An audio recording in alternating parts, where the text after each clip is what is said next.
पुत्र पधारा, चैतन्य महाप्रभु का कीर्तन हो रहा है, वो नाच रहे कीर्तन में। कान में आके दासी ने बताया कि पुत्र पधार गया, वो नाच रहे हैं, क्योंकि पुत्र से प्रेम है नहीं, प्रेम तो परमात्मा से है। तो ये स्थिति जब आ जाएगी तब माना जाएगा कि हमारा प्रेम भगवान से सच्चा है। पर अगर हम झूठे भी उनसे कहें तो बड़े प्रेमी हैं।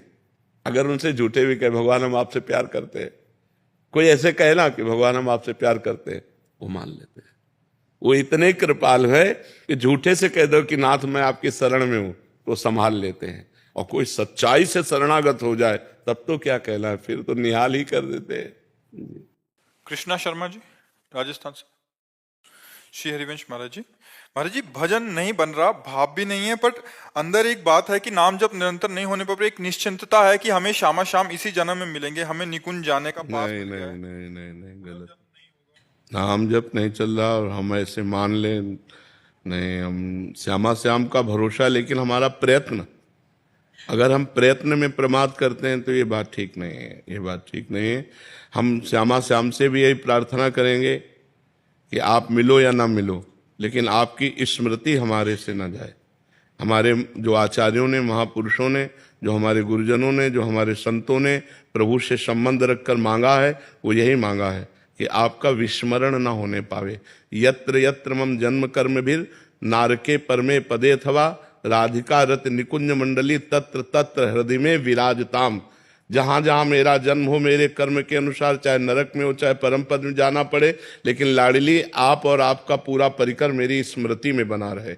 ये बात, धर्म न अर्थ न काम रुचि गति न चहो निर्वाण, जन्म जन्म रति राम पद यह वरदान नान, हर सीता राम चरण रति मोरे, अनुदिन बढ़े अनुग्रह तोरे। तो रति का स्वरूप क्या है? स्मृति, अपने आराध्य देव की सतत स्मृति। और सिद्धों का भजन होता है, साधकों को भजन करना पड़ता है। राधा राधा राधा। हमारा मन नहीं लग रहा तो हम कीर्तन कर रहे हैं, हमारा मन नहीं लग रहा है तो हम सत्संग सुन रहे हैं, हमारा मन नहीं लग रहा है तो हम शांत भाव से बैठ जाते, लेकिन कोई कुमार्गगामी प्रवृत्तियों का आचरण नहीं करते।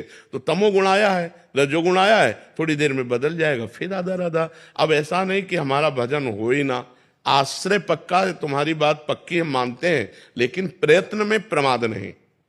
आश्रय पक्का कि लाडली जी की कृपा से हमारा कल्याण हो जाएगा, पक्की बात है, लेकिन प्रयत्न में प्रमाद नहीं। कृपा शब्द वहीं फलीभूत होती है।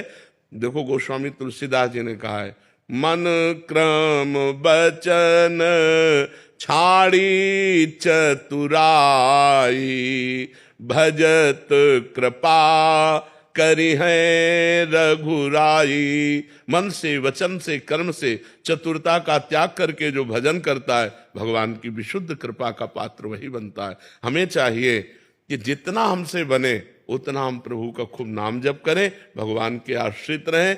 आश्रय और नाम जप दोनों साथ, जैसे एक पंख से पक्षी नहीं उड़ सकता, ऐसे ही एक बात हमको स्वीकार करनी है कि इन दो बातों से हमारी परमार्थ की यात्रा होगी। एक तो भगवान का सुमिरन और भगवान का आश्रय। आश्रय और भजन हो, चकाचक जीवन है। अब जो हमारे अंदर कुछ कुमार्गगामी प्रवृत्तियां हैं, कुछ पूर्व जन्म के संस्कार प्रारब्ध हैं, वो हमको गिराने की कोशिश करेंगे। हम नाम जप के द्वारा, भगवान के आश्रय के द्वारा उनको भी रौंदते हुए आगे बढ़ जाएंगे। हमको कोई रोक नहीं सकता क्योंकि हम भगवत आश्रित हैं।